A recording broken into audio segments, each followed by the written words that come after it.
Programme matinal La Connexion. En ce temps de confusion et de panique générale, vous avez besoin de vous connecter au trône de Dieu et de maintenir la communion avec le Seigneur. Cette émission, c'est un temps de connexion divine. Gloire à Dieu.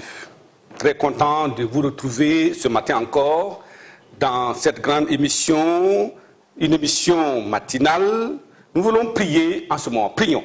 Papa, merci pour ce que tu fais pour nous. Merci pour ce temps merveilleux dans ta sainte présence. Merci pour les téléspectateurs, les auditeurs qui sont maintenant concentrés pour suivre ta parole. Je prie et je demande, étends ta main et bénis chacun au nom de Jésus. Père, merci pour la réponse.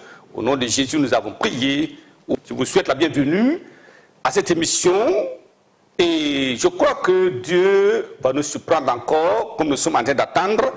Nous considérons aujourd'hui la leçon ou la lecture numéro 20, qui est l'élévation de Jésus à la majesté divine et son investiture en tant que grand juge.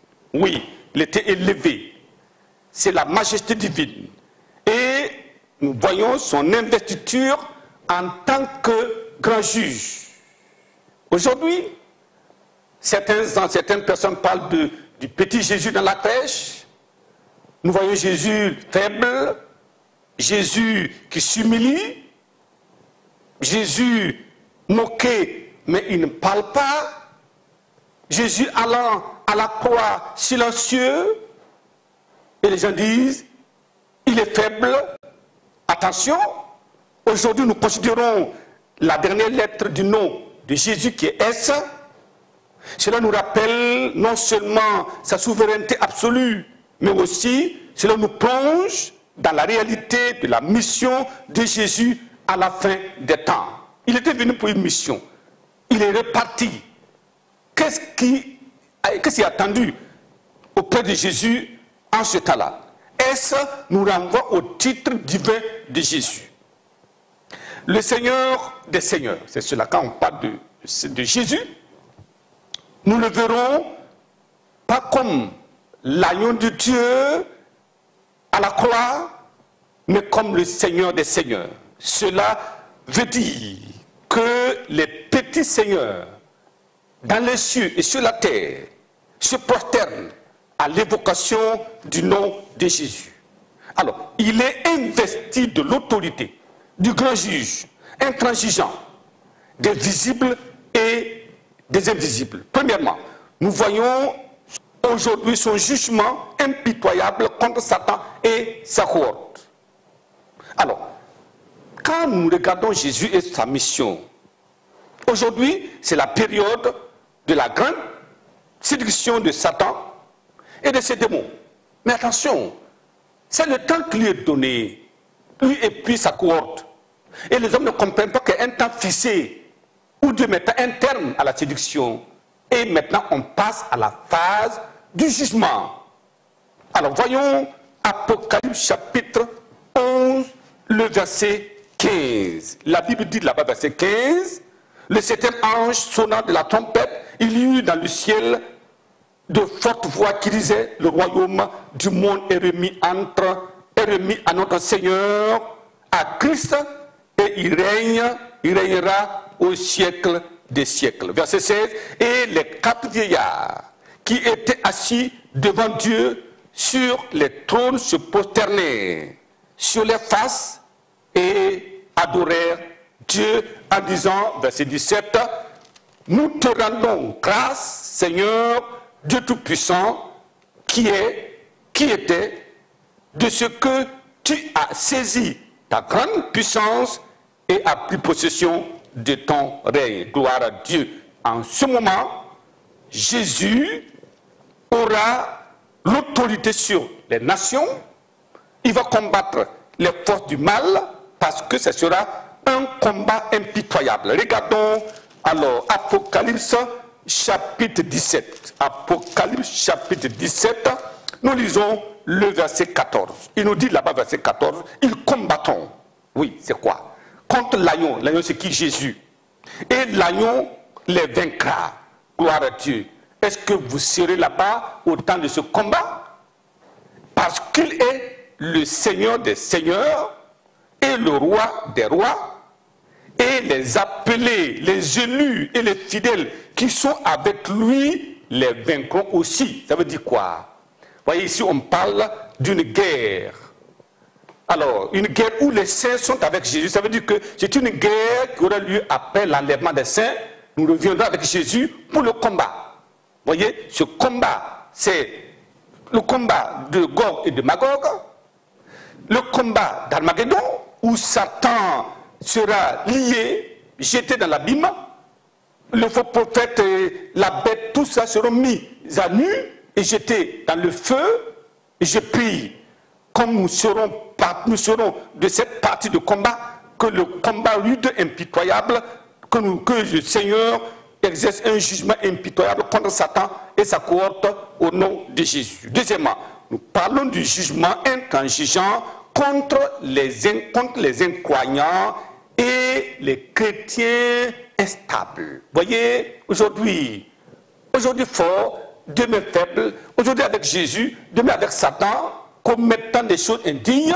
Non, nous devons, soit nous sommes sauvés ou on n'est pas sauvés. Si on est sauvés, nous avons l'autorité sur le monde, sur la chair, sur Satan et sur le péché.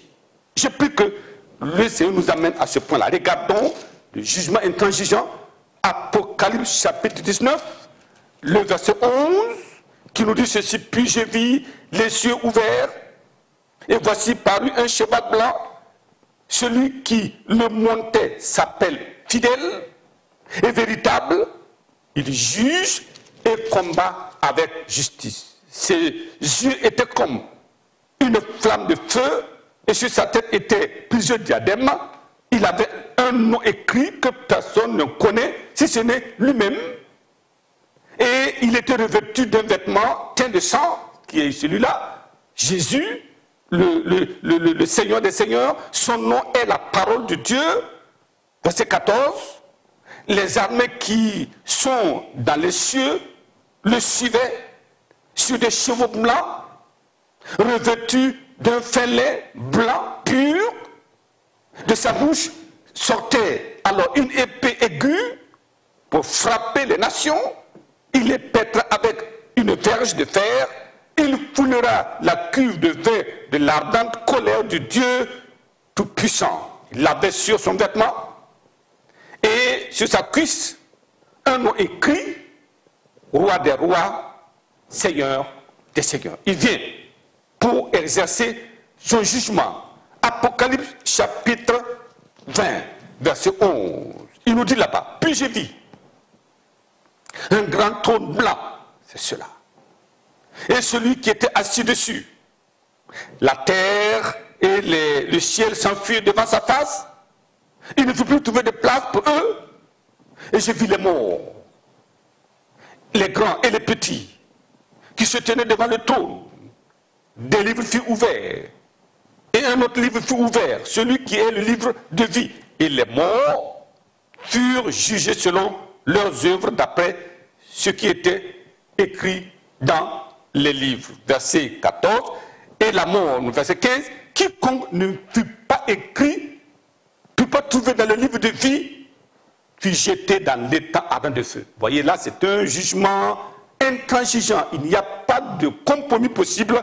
Je prie comme aujourd'hui, il est le berger, il est l'agneau de Dieu, il est le médiateur, il est souverain sacrificateur, il plaide pour nous, courons à lui pendant ce temps, parce que quand le temps sera arrêté, alors il se présente maintenant comme le juge établi, investi dans son autorité, et il va exercer son jugement. Je prie que nous ne le voyons pas comme le juge, mais que nous le voyons comme berger et co-combattant pour combattre les méchants sur la terre et combattre Satan et sa cohorte au nom de Jésus. Alors, à nous de choisir où allons-nous faire, où allons-nous aller. Je prie que ce jour-là soit un jour d'une grande décision pour chacun de vous au nom de Jésus. Sinon, il est élevé à la majesté divine, oui, et il était investi en tant que grand juge. Prions en ce moment maintenant et élevons son nom, magnifions son nom.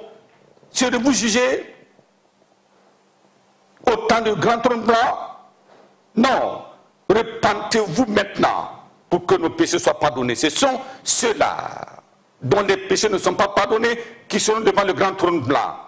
En ce temps déjà, nous sommes sauvés, délivrés, et nous sommes maintenant avec lui pour exercer le jugement. Je prie que nous fassions partie de ceux qui jugent et non pas de ceux qui seront jugés. Prions ensemble. Papa, merci pour ta bonté renouvelée, pour ta parole établie. Merci pour les auditeurs, les téléspectateurs et ceux qui suivent. Que ta grâce abonde dans chaque vie.